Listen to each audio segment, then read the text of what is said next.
Roadtrip 2.0, hanging out with our sponsor, Duquesne Light, powering this whole voyage up. I thought we were done driving electric vehicles, but then we discovered the Audi e-tron is now in Pittsburgh, so we had to go for a test drive. Hanging out with Sarah Alexak from Duquesne Light. Sarah, you got some people with us? Yeah, Emily Fan Gruber is on our team as well with us today. Very good, man. So first off, I mean, we've been having too much fun really seeing the future, like, now, for lack of a better term. I'm in this car, I feel like I'm in a freaking spaceship. It's kind of blowing my mind. So tell us about Duquesne Light and why obviously it is so, impassioned about electric cars these days. Yeah. And how it's really now becoming this trend, this force to be reckoned with. Yeah, Duquesne Light, we've been going strong on our electric vehicle efforts for a little over a year now.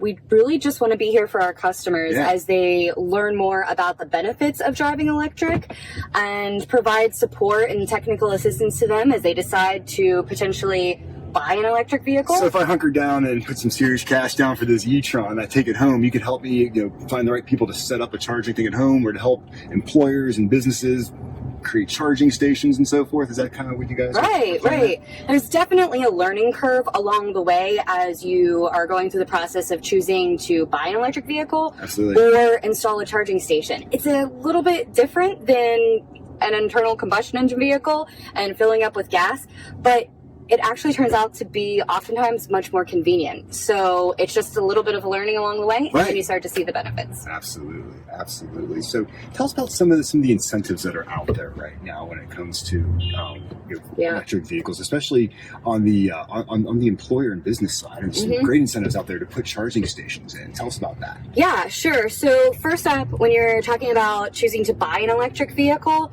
there's federal tax incentives up to $7,500. That'll take a nice chunk out of the price of this. Yeah, definitely. Absolutely. I got to look into that.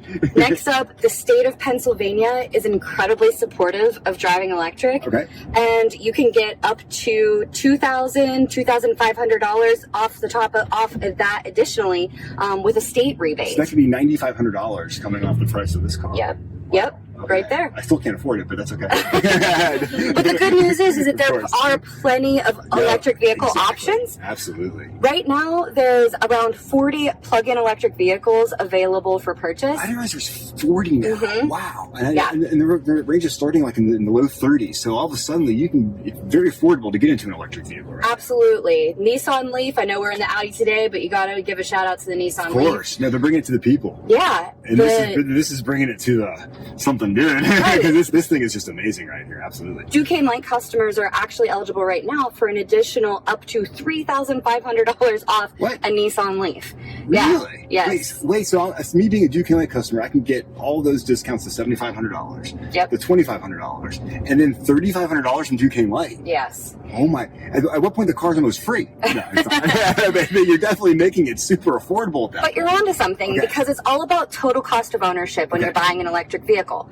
When we think about a gallon of gas, right now, it's roughly, let's say, $3 a gallon. But that could change very quickly. It fluctuates all the time. A comparable electric gallon to power your car, it's going to be about, $1.20 for an e-gallon.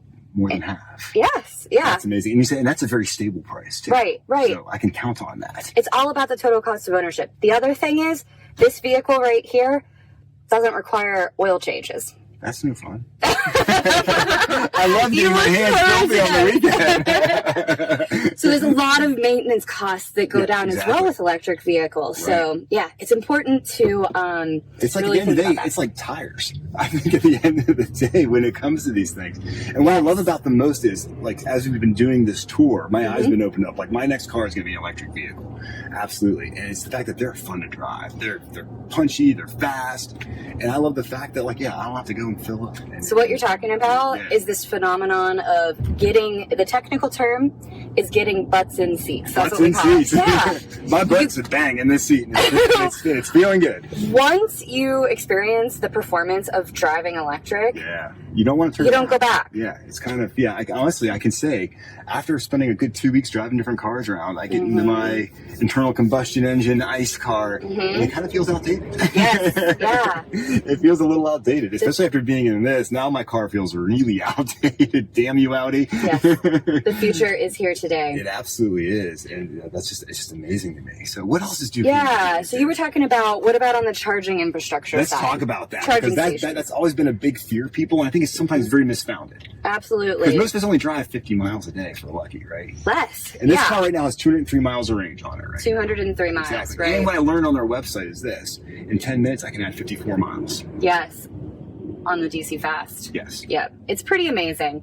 But it is true that, when we surveyed our customers at Duquesne Light, one of the first things that they say is, I don't know where there's any charging stations near me. So it's kind of this hurdle that people need to get over and kind of understand, how does charging work and where is it at?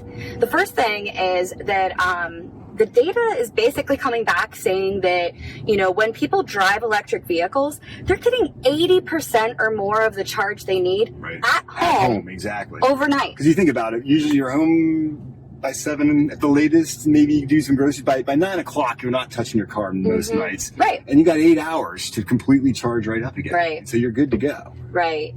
So that's one thing to know, but it is true. You're going to want to see charging out where you shop, where you go for entertainment, where you work. Right. So we're working with our customers who are on our commercial customer side to get more charging stations deployed in the Pittsburgh region. Our service territory covers a good portion of Allegheny County and Beaver counties as well. So one of the things that we have going on right now is we have a pilot program that we're running with commercial customers. They are eligible for up to around $32,000 of incentive from us to install level 2 charging stations. What does level 2 mean exactly? Yeah, level 2 is going to be a step up first from level 1. Level 1 is just your trickle charge. Okay, or that's just like an extension cord. your regular old wall outlet. Yeah, that any electric vehicle can plug in. Great for overnight. But when you're out in the public or at a workplace, grocery store, that type of thing, people like to charge up at level 2.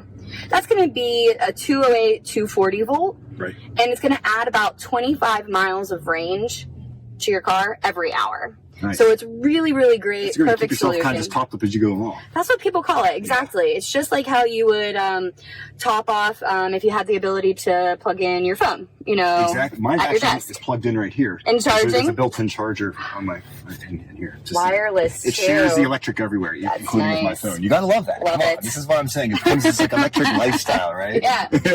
Yeah. So we have this program running through the end of this year, and we are really, really excited to hopefully be announcing some of our partnerships with our customers this fall. Look forward to hearing about all Yeah. It just seems like, obviously, this is the future, and Duquesne Light is squarely behind it. I love seeing all the efforts you're putting into, all the incentives you're putting behind it, and getting behind Roadtrip 2.0, so we can kind of spread the word about this too. Because the Tech Council, we love nerding out on these types of things. I mean, when you have virtual cockpit, come on, man. Watch this. I mean, I can toggle between the views. I have to put in my notes. I can get the full thing, I get that from the car, go back to the speedometer and the map. It's like, it's awesome. You get a little bit of everything going on. Very cool. I could use that. I'm telling you, man. I'm like, I don't want to give this car back. We should just keep on driving. I said California. Yeah, well, we can do that. We'll need to charge somewhere along the line. I'm thinking we can find a place. I think we could look it up. Absolutely. On the station locator. Yeah, on the station locator. Put a little plug in there for that. Yep. Very cool. I can't thank you enough for being part of this project. Yeah, we're so glad to be along for the ride. Very, very good stuff.